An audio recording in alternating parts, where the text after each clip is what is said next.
Hello friends, welcome back to video lecture series of percentage question solution. तो आज की इस वीडियो में हम लोग एक नया कॉन्सेप्ट को सीखेंगे परसेंटेज के क्वेश्चन को सॉल्व करने के लिए। तो कॉन्सेप्ट हमारे यहाँ पर क्या है? Concept of percentage increase decrease in perimeter area and volume. यानी कि किसी भी चीज़ का अगर एरिया में इंक्रीज है, वॉल्यूम में इंक्रीज है या पेरीमीटर में इंक्रीज है, तो हम किस तरह से उसका परसेंटेज इंक्रीज या डिक्रीज निकाल सकते हैं। तो आज के वीडियो में हम लोग यही सीखने वाले हैं। तो चलिए वीडियो को शुरू करते हैं। यहाँ पर हमारा 37 नंबर क्वेश्चन क्या कर रहा है कि यदि किसी वर्ग की भुजा में 10% की वृद्धि की जाती है तो उसके परिमाप और विकर्ण में वृद्धि प्रतिशत ज्ञात कीजिए। तो ऐसे क्वेश्चन को सॉल्व करने से पहले आपको थोड़ा सा कंसेप्ट क्लियर होना चाहिए कि जो वर्ग है वो कैसी है। तो वर्ग, यहाँ पर हम परसेंटेज के क्वेश्चंस को सॉल्व करने वाले हैं। तो हमारा 37 नंबर क्वेश्चन है। 37 नंबर क्वेश्चन है कि यदि किसी वर्ग की भुजा में, है ना, यानी भुजा को हम ए से अगर डिनोट करें तो ए में 10% की अगर इंक्रीमेंट हो किसी भी स्क्वायर के ए में, यानी भुजा में किसी भी स्क्वायर की भुजा में अगर 10% की वृद्धि हो तो उसके परिमाप यानी पेरीमीटर, परिमाप एंड विकर्ण का वृद्धि प्रतिशत ज्ञात करना है। विकर्ण में परसेंट इंक्रीमेंट ज्ञात करना है, इसको हमको निकालना है। ओके, तो यहाँ से समझना होगा कि अगर वर्ग के किसी एक भुजा में अगर इंक्रीमेंट किया जाए तो उसके परिमाप और विकर्ण पर पहले क्या प्रभाव पड़ेगा, ये हमको समझना पड़ेगा, है ना। तो मान लीजिए कि ये एक वर्ग है ना। तो वर्ग के किसी एक भुजा, मान लीजिए इस साइड का वैल्यू 10 मीटर है, ठीक है, 10 मीटर है, ठीक। तो कह रहा है कि इसी एक भुजा को, है ना, ऐसे ही एक भुजा पहले 10 मीटर था, अब दूसरे वर्ग को बनाया गया, उसका इसका 10% बढ़ा दिया गया। तो 10 का 10% 1 हो जाएगा, यानी कि हमारा पहले इस वर्ग का एक भुजा का माप 10 मीटर था, अब 10% बढ़ाया गया तो 11 मीटर हो गया। तो इसके पेरीमीटर, है ना, पेरीमीटर और विकर्ण में यानी डायगोनल में क्या प्रभाव पड़ेगा ये समझना है, ठीक है। तो अभी हमें इस कॉन्सेप्ट है, ठीक है, ये कॉन्सेप्ट दे रहे हैं। उसके बाद देखिए कितना आसानी से क्वेश्चन बनेगा, कॉन्सेप्ट है, ठीक है। जैसे एक वर्ग की भुजा 10 मीटर थी, उसके भुजा में अगर 10% की वृद्धि हुई, यानी कि 11 मीटर अगर हो गए, 10% का मतलब 1, है ना। तो 10% अगर वृद्धि हुई, है ना, 10 का 10% कितना हो जाएगा, 1 हो जाएगा। तो अगर 10 का 10% यानी 1 वृद्धि हो गया तो 11 मीटर हो गया यहाँ पर। तो परिवर्तन क्या आ जाएगा? तो पहले हम इसका अगर पेरीमीटर निकालें यानी परिमाप निकालें तो परिमाप क्या होता है? परिमाप होता है 4 गुने भुजा यानी 40 मीटर आ जाएगा इसका। अगर इसका परिमाप निकालें तो क्या हो जाएगा? पेरीमीटर अगर निकालें तो इसका पेरीमीटर हो जाएगा 44 मीटर। ओके, ये तो आप समझ रहे होंगे, 4 इंटू साइड करेंगे तो ये आ जाएगा, है ना। उसी तरह से हम डायगोनल अगर निकालें, डायगोनल, तो स्क्वायर का डायगोनल क्या होता है? √2 इंटू भुजा यानी 10, यानी 10√2 इसका आएगा। ये क्या हो जाएगा? 10√2। और इसका डायगोनल क्या हो जाएगा? 11√2। ओके, तो अब हम परसेंटेज इंक्रीज निकालते हैं अगर दोनों में। तो यहाँ देखिए पहले पेरीमीटर का निकालते हैं, पेरीमीटर का, है ना। ये लॉन्ग मेथड भी हो सकता है बनाने का, ठीक है। पेरीमीटर का 40 से कितना हो गया? 44, यानी 4 की बढ़ोतरी कितने पर? 40 पे, है ना। निकालना क्या है? परसेंटेज वैल्यू, तो 100 से मल्टीप्लाई कर देंगे, है ना। 0 से 0 खत्म और 4 से 4 खत्म, यानी 10% का इंक्रीमेंट यहाँ हुआ। ओके, यहाँ समझ में आ गया कि यहाँ पर हमारा कितना इंक्रीमेंट हो रहा है पेरीमीटर में भी। अगर उसके साइड में 10% का इंक्रीमेंट कर रहे हैं तो हमारा उसके पेरीमीटर में भी 10% का इंक्रीमेंट होगा। उसी तरह से परसेंटेज इंक्रीज इन डायगोनल में अगर करें, डायगोनल में करें तो यहाँ देखिए 10√2 था, यहाँ 11√2 हो गया। तो कितने का बढ़त? 1√2 का। कितने पर? 10√2 पर। निकालना क्या है? परसेंटेज वैल्यू 100, है ना। तो ये क्या हो गया हमारा? √2 से √2 कैंसिल, 10 10 जा 100, या 0 से 0 कैंसिल करेंगे तो यहाँ पर भी हमारा 10%, यहाँ पर भी हमारा 10% का इंक्रीमेंट हुआ है। तो यहाँ से आपको क्या पता चल रहा है कि अगर किसी भी वन डायमेंशनल फिगर में, है ना, 1D किसको कहते हैं पता है ना, यानी किसी भी वन डायमेंशनल चीज़ें अगर किसी भी चीज़ की बढ़ेगी, जैसे पेरीमीटर हो गया, डायमीटर हो गया, डायगोनल हो गया, पेरीमीटर हो गया, ये सब अगर इंक्रीज हो रही है किसी भी आकृति में, है ना, अगर पेरीमीटर इंक्रीज हो रही है आकृति में, डायगोनल इंक्रीज हो रही है आकृति में, यानी वन डायमेंशनल चीज़ें इंक्रीज होगी। पेरीमीटर यानी मीटर में उसको करते हैं मेजर में, यानी कि मीटर, सेंटीमीटर यानी दूरी, डिस्टेंस, पेरीमीटर, ये सब चीज़ें क्या आ जाएगी? वन डायमेंशनल हो जाएगी, है ना। तो वन डायमेंशनल जहाँ चीज़ें में वृद्धि होगी, जैसे उसके क्या होगी, उसके साइड में इंक्रीमेंट हो गया 10% का, तो उसके पेरीमीटर यानी वन डायमेंशनल चीज़न में सेम इंक्रीमेंट होगा। जैसे कि यहाँ 10% का वृद्धि हमने, यहाँ पर हमने उसके भुजा में 10% की वृद्धि की, तो परिमाप और विकर्ण भी कितने परसेंट से बढ़ेगा? 10%। तो ये है लॉन्ग तरीका बनाने का, बट सब जगह यही अप्लाई हम नहीं कर सकते, टाइम ज़्यादा लगेगा। तो हम इसको क्या करेंगे, है ना, यहाँ एक कॉन्सेप्ट समझेंगे पहले कि अगर किसी भी आकृति में अगर वन डायमेंशनल चीज़ें बढ़ती है, जैसे पेरीमीटर बढ़ रहा है, डायगोनल बढ़ रहा है ना, तो उसका इंक्रीमेंट अगर पूछ दिया तो ऐसे केस में जितना परसेंट से उसका साइड बढ़ेगा उतना परसेंट से ही उसका पेरीमीटर बढ़ेगा, डायगोनल बढ़ेगा, ये सब होगी, है ना। यानी वन डायमेंशनल चीज़ें अगर का इंक्रीमेंट अगर पूछा या डिक्रीमेंट, वन डायमेंशनल फिगर्स का, है ना, यानी वन डायमेंशनल चीज़ों का अगर इंक्रीमेंट डिक्रीमेंट पूछा तो जितने परसेंट से उसका कोई साइड बढ़ेगा उतना ही परसेंट से वो इंक्रीज करेगा। जैसे 10% इसमें इंक्रीज हुआ साइड में तो उसका पेरीमीटर भी 10% इंक्रीज हो गया और डायगोनल भी 10% इंक्रीज हो गया। तो आई होप आपको क्वेश्चन समझ में आया होगा कि कैसे इस तरह से के क्वेश्चन को हम हैंडल करेंगे, बट लॉन्ग में नहीं बनाना, आपको सीधा सीधी याद क्या रखना है कि अगर किसी भी वन डायमेंशनल चीज़ों में, जैसे कि हमारा एक वर्ग दिया हुआ था, उसके भुजा में बढ़ाया गया 10%, वर्ग की भुजा में 10% बढ़ाया गया, तो परिमाप और विकर्ण में भी 10% होगा। इस क्वेश्चन का कॉन्सेप्ट यही है। तो डायरेक्ट आपको 37 नंबर क्वेश्चन को टिक करना है कि यदि किसी कह रहा है कि यदि किसी वर्ग की भुजा में 10% की वृद्धि की जाती है तो उसके परिमाप और विकर्ण में, तो वन डायमेंशनल चीज़ें हैं ये सब परिमाप और विकर्ण, तो सेम परसेंटेज का इसमें इंक्रीमेंट होगा या डिक्रीमेंट होगा। तो 10% का हुआ यहाँ पर इंक्रीमेंट, तो इन दोनों में भी सेम 10% का इंक्रीमेंट हो जाएगा। तो हमारे यहाँ ऑप्शन नंबर ए में दिया हुआ 10%। तो अगर आपका कॉन्सेप्ट क्लियर है तो आप आसानी से ऐसे क्वेश्चन को देख कर ही टिक आउट कर सकते हो। उतना सॉल्व करने की जरूरत नहीं कि अगर 10% इंक्रीज हो गया तो हम निकालते हैं कितना होगा। टाइम कंज्यूमिंग चीज़ें हो जाएंगी जो आपको कंपटीशन में नहीं करना है, सिर्फ कॉन्सेप्ट को देखना और बना देना है। अब देखिए नेक्स्ट क्वेश्चन 38 नंबर क्वेश्चन भी आप उसी कंसेप्ट से कितने आसानी से बनाओगे।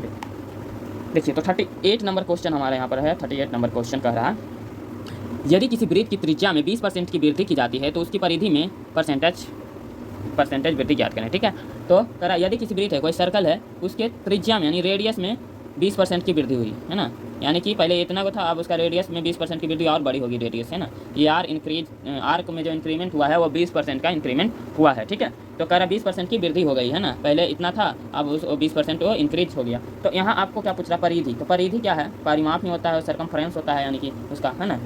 सर्कल में क्या बोलते हैं उसका, सरकमफ्रेंस, परिधि, है ना, जो 2πr के बराबर होता है। तो यहाँ पर आपको ये सब फार्मूला उतना नहीं करना जाना कैलकुलेशन, क्योंकि टाइम कंज्यूमिंग हो जाएगा, है ना। निकालोगे तो निकल जाएगा बट टाइम कंज्यूमिंग हो जाएगा। तो यहाँ हमने आपको क्या कॉन्सेप्ट दिया कि वन डायमेंशनल चीज़ें का इंक्रीमेंट अगर पूछा, जैसे परिधि, वन डायमेंशनल चीज़ें, है ना, ये परिधि क्या में आएगा, मीटर में ही आएगा, कितना मीटर उसका सरकमफ्रेंस है ना। तो वन डायमेंशनल चीज़ें अगर इंक्रीमेंट पूछा, एकदम सिंपल कंसेप्ट याद रखना है कि वन डायमेंशनल चीज़ों का अगर कंसेप्ट पूछा तो जितना परसेंट से वृद्धि हो रहा है, जैसे रेडियस में 10% का वृद्धि हुआ तो इसमें भी 10% का ही वृद्धि होगा। नहीं तो आप लॉन्ग मीटर से निकाल के भी देख लो। जैसे मान लेते हैं से हो जाए 10 का, है ना, यहाँ पर 10 लेते हैं, अगर रेडियस 10 मीटर है तो उसमें 20% की इंक्रीमेंट कर दिया जाए तो रेडियस कितना हो जाएगा, आर जो इंक्रीमेंट करने पर बना है, तो 10 का 10% पहले निकालेंगे, है ना, 20% बोलो, 20% का इंक्रीमेंट हुआ ना, तो 20/100 कर लेंगे।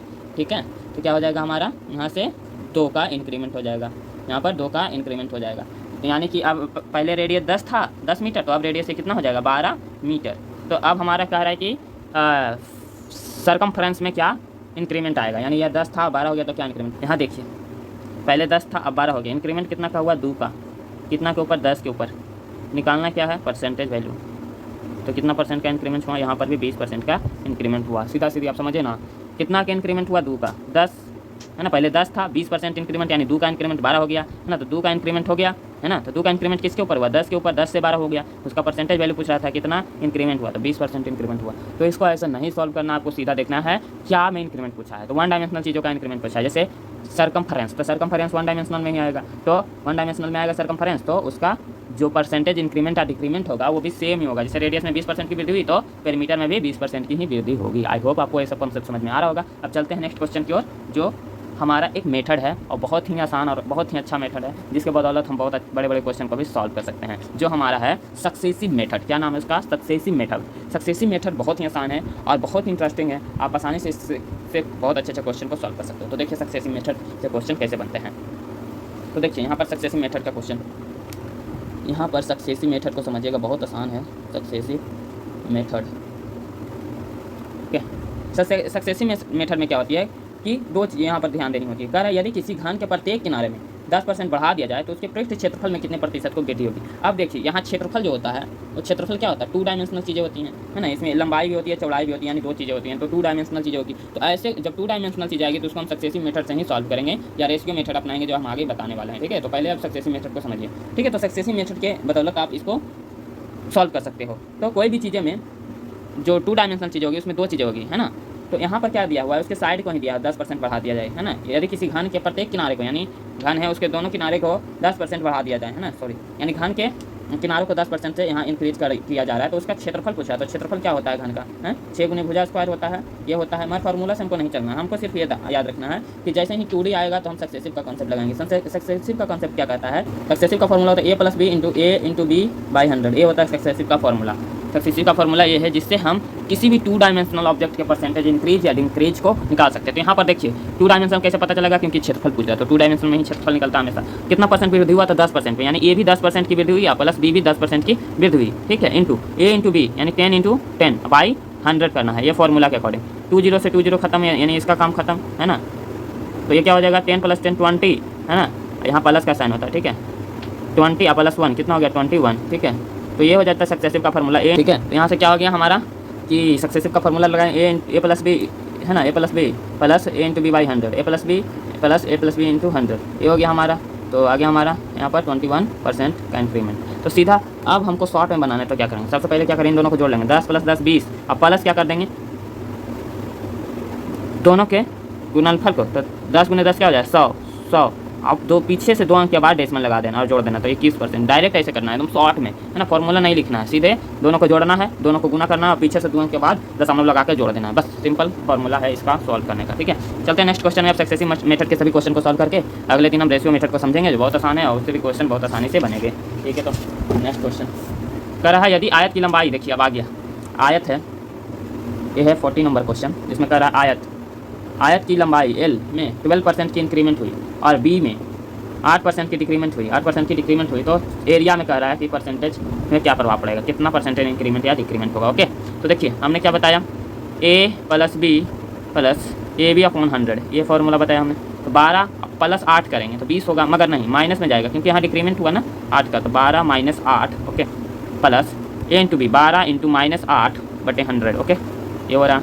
तो 12 में से 8 गया तो कितना बचा 4, प्लस 92 है ना, यानी कि 100 से डिवाइड देंगे तो 0.96 आ जाएगा, क्या में आएगा माइनस में, ठीक है, क्योंकि -8 था, ठीक है। तो कैलकुलेशन समझ रहे होंगे। 4 - 0.96 का वैल्यू क्या आ जाएगा हमारा, 4 - 0.96 का वैल्यू आ जाएगा हमारा 3.04 आ जाएगा, 3.04। तो क्या में वैल्यू आया पॉजिटिव में, यानी कि इंक्रीमेंट होगा। आपको यहाँ से पकड़ना है कि कितने परसेंट का इंक्रीमेंट हुआ, तो अगर पॉजिटिव में वैल्यू आ गया तो इंक्रीमेंट हुआ, अगर नेगेटिव में आएगा तो डिक्रीमेंट होगा। तो ये तो फार्मूला से बनाए और डायरेक्ट निकालना, तो हमने क्या बताया, पहले दोनों को जोड़िए, तो 12 + 8 करेंगे 20 होगा, हमारे माइनस में 8 है क्योंकि डिक्रीमेंट हुआ, तो 12 में से 8 गया तो 4 हो गया 6। अब प्लस क्या करना है, 12 × 8 करना, 96, 2 अंक के बाद दशमलव बैठा देना, तो क्या हो जाएगा माइनस में 0.96 का है कि 8 का डिक्रीमेंट हुआ था 8% के, इसीलिए हो जाएगा 4 - 0.96 यानी 3.04 के परसेंट के इंक्रीमेंट, समझे। इस तरीके से क्वेश्चन को आप धुआं करके बना सकते हो आसानी से, अगर आपको सक्सेसिव मेथड का कॉन्सेप्ट पता है तो चलिए अब नेक्स्ट क्वेश्चन की ओर बढ़ते हैं हम लोग। 41 नंबर क्वेश्चन अब देखते हैं हम लोग। 41 नंबर क्वेश्चन कर रहा है कि एक आयत की लंबाई और चौड़ाई क्रमशः 8, वही है, दोनों बढ़ रहा है ना। यहाँ पर आयत की लंबाई भी 8% से बढ़ गई, ओके, चौड़ाई भी 10% से बढ़ गई, है ना। सॉरी, यहाँ पर देखिए क्वेश्चन सही से पढ़िए। एक आयत की लंबाई और चौड़ाई क्रमशः 8% और 10% से बढ़ने और घटने, यानी बढ़ा और ये घटा है, घटने के लिए बनाया गया। इसके क्षेत्रफल में कमी प्रतिशत ज्ञात करें। तो देखिए ये बढ़ा है घटा है, तो 8 + 10 करना है, मगर -10 होगा क्योंकि सब्ट्रैक्ट होगा, फार्मूला के अकॉर्डिंग ये प्लस भी होता है, मगर 8 - 10 होगा क्योंकि ये डिक्रीज हुआ था। तो 8 में से 10 गया तो क्या हो जाएगा -2, ओके। और प्लस में क्या करना, A × B 10 × 80, मगर माइनस में ही होगा -80, है ना। 0 पॉइंट कर देंगे क्योंकि पीछे से 100 से डिवाइड होता है, तो डेसिमल दे देंगे 2 अंक के बाद, यानी 0.80 को सब्ट्रैक्ट कर देंगे तो कितना हो जाएगा हमारा माइनस, है ना, 2.80, दोनों माइनस प्लस हो जाएगा, -2.80% का यहाँ पर डिक्रीज हो जाएगा। तो यहाँ पर ऑप्शन नंबर डी इसका राइट आंसर हो जाएगा 41 का, कि डिक्रीज बाय 2.8%, है ना। 2.80 का मतलब 2.8% लिख सकते हैं। तो सिंपल, अगर आपको कॉन्सेप्ट क्लियर हो जाता है तो सक्सेसिव मेथड से आप इस सब सवालों को बहुत आसानी से और जल्दी से बना सकते हो। अब 42 नंबर क्वेश्चन भी देखते हैं, जल्दी से जल्दी बनाने का कोशिश करेंगे। लंबाई में 10% की वृद्धि तथा चौड़ाई में 20% की वृद्धि, दोनों में इसमें इंक्रीमेंट हुआ बाबू, दोनों में इंक्रीमेंट हो गया, तो इसमें भी परसेंटेज इंक्रीमेंट होगा, दोनों में। एरिया में भी इंक्रीमेंट होगा क्योंकि दोनों में इंक्रीमेंट हुआ है, ठीक है। यहाँ से भी पकड़ सकते हो आप। तो 20 + 10 कितना हो जाएगा 30, दशमलव कैसे बैठाना है, मतलब जोड़ना कैसे इसमें है ना, सॉरी, ठीक है। तो जोड़ना कैसे है, 20 + 10 कर दे 30, फिर गुना करेंगे 20 × 10 200 डेसिमल के बाद 2 अंक के बाद डेसिमल बैठाना, यानी 30 + 2 32% का इंक्रीमेंट होगा, यानी ऑप्शन नंबर हमारा डी राइट हो जाएगा। 32% का इंक्रीमेंट, इंक्रीज बाई 32%। चलिए, तो 42 नंबर क्वेश्चन भी आप समझ गए होंगे, बहुत आसान है सक्सेसिव रूल से। आप फॉर्मूला का भी यूज कर सकते हैं, नहीं तो ये कॉन्सेप्ट है कि दोनों को जोड़िए और दोनों को गुना कीजिए, फिर दोनों का कैलकुलेशन कर दीजिए, आ जाएगा आंसर। 2 अंक के बाद डेसिमल बैठाना, ये ध्यान रखना क्योंकि 100 से डिवाइड हो रहा था, ठीक है। 43 नंबर क्वेश्चन में भी सेम रूल है। अभी यहाँ पर कह रहा है, हाँ, यहाँ भी देखिए रेडियस में यहाँ पर भी 300% की वृद्धि हुई, 300% की रेडियस में वृद्धि हुई, फिर इसका क्षेत्रफल कितने प्रतिशत बढ़ जाएगा। एरिया में इंक्रीमेंट पूछ रहा है, इसीलिए देखिए ऐसा ही क्वेश्चन था वहाँ पर भी कि रेडियस में इंक्रीमेंट हो रहा था, बट वहाँ पेरीमीटर का इंक्रीमेंट पूछा तो सेम इंक्रीमेंट हुआ क्योंकि वो 1 डायमेंशनल चीज़ का इंक्रीमेंट पूछ रहा था, बट यहाँ पर एरिया का इंक्रीमेंट पूछ रहा है, ये 2 डायमेंशनल है, इसीलिए हम इसमें सक्सेसिव का रूल लगाएंगे। तो 300 + 300 कितना हो जाएगा हमारा 600 हो जाएगा। प्लस में क्या करेंगे A × B, प्लस में क्या करेंगे A × B, तो 300 × 300 क्या हो जाएगा 900 हो जाएगा, है ना। 300 × 3 900 हो जाता है, तो ये कितना हो जाएगा 9000 हो जाएगा, है ना, 90000 हो जाएगा, 2 2 4 9 हो जाएगा, ठीक है। अब क्या करना है, 2 अंक के बाद डेसिमल लगाना है, उसके बाद जोड़ देना है ना, यही रूल है ना, फॉर्मूला के अकॉर्डिंग भी यही रूल है, मगर हम शॉर्ट में कर देते हैं क्योंकि वही चीज़ को करना है। तो 600 और 900 कितना हो जाएगा 1500, क्या में आ गया प्लस में, तो 1500% का इंक्रीमेंट। ऑप्शन नंबर कितना है जी, ऑप्शन नंबर सी में है 1500% इंक्रीजेस। ठीक है, तो 43 भी समझ गए होंगे। अब आते हैं 44 नंबर क्वेश्चन पे। तो 44 नंबर क्वेश्चन हमारे क्या कह रहा है, कह रहा है एक गोलार्ध की त्रिज्या 19% बढ़ जाती है, 19% गोलार्ध की त्रिज्या बढ़ गई, कुल पृष्ठ क्षेत्रफल तथा 5 क्षेत्रफल में क्या प्रभाव पड़ेगा। देखिए यहाँ पर भी 2D ही है, 2D में क्या इंक्रीमेंट होगा, तो यहाँ पर भी सेम कॉन्सेप्ट लगेगा, आप कंफ्यूज नहीं करना। एरिया में इंक्रीमेंट पूछा तो यानी 2D में इंक्रीमेंट पूछा तो सक्सेसिव रूल ही लगेगा। तो यहाँ पर 19 + 19 38 हो जाएगा, प्लस 19 × 19 का स्क्वायर कितना होता है, तो 19 का स्क्वायर होता है 361, बट 2 अंक के बाद डेसिमल बैठाना है तो डेसिमल हम बैठा दिए। 19 का स्क्वायर 361, तो 2 अंक के बाद डेसिमल बैठा दिए, तो कितना हो जाएगा हमारा, यहाँ पर हो जाएगा 38 है, 30 मतलब 3 और ऐड करेंगे तो 30 यानी 41.61% का यहाँ पर इंक्रीमेंट होगा। अगर ऑप्शन दिया हुआ है तो सही है, ऑप्शन नंबर बी हमारा 41.61% का इंक्रीमेंट हो गया। तो यही से क्वेश्चन में आपको डाउट नहीं करना है कि पास पृष्ठ क्षेत्रफल और संपूर्ण पृष्ठ क्षेत्रफल बढ़ा तो क्या होगा, कोई दिक्कत नहीं होगा। एरिया में इंक्रीमेंट डिक्रीमेंट को समझना है बस। 44 नंबर क्वेश्चन हो गया। 45 नंबर क्वेश्चन क्या कह रहा है, एक शंकु की त्रिज्या और ऊंचाई 20-25% तक बढ़ जाती है, फिर इसकी कुल सतह और पास सतह क्षेत्रफल पर क्या प्रभाव पड़ेगा, कोई दिक्कत नहीं है। एरिया में इंक्रीमेंट पूछा, सक्सेसिव लगाएंगे। सक्सेसिव का formula a + b + a × b / 100 ये होता है। तो a + b 25 + 25 50 plus a × b यानी 25 × 25 625, 25 का स्क्वायर / 100 कर देंगे, यानी 50 + 6.25 यानी कि 56.25% का क्या हो जाएगा, increment. Option number A correct हो जाएगा। तो इस तरीके से हम फॉर्मूला से भी बना सकते हैं, या आपको कॉन्सेप्ट क्लियर है तो a + b कीजिए, प्लस यहाँ a × b करके पीछे से 2 अंक के बाद डेसिमल लगेगा, क्योंकि 100 से डिवाइड है, बस सिंपल करना है और आंसर ले आना है। ठीक है, 45 नंबर क्वेश्चन हो गया। 46 नंबर क्वेश्चन बनाते हैं अब। 46 नंबर क्वेश्चन क्या कर रहा है, 46 नंबर क्वेश्चन कर रहा है एक त्रिभुज के आधार में 40% की वृद्धि हुई है ना। यहाँ पर एक त्रिभुज है, उसके आधार में 40% की वृद्धि हुई है, 40% की वृद्धि हुई है। ठीक है, ओके। इसकी ऊंचाई कितने प्रतिशत बढ़ाई जानी चाहिए ताकि क्षेत्रफल में 60% का बदलाव है। ये देखिए थोड़ा सा अलग क्वेश्चन है, इसको रेशियो मेथड से हम लोग करेंगे। ठीक है, तो अगले वीडियो में हम लोग रेशियो मेथड से इसको सॉल्व करेंगे, तो नेक्स्ट वीडियो जरूर देखिएगा। तब के लिए धन्यवाद, मिलते हैं नेक्स्ट वीडियो में रेशियो मेथड को समझ के कॉन्सेप्ट को लेके।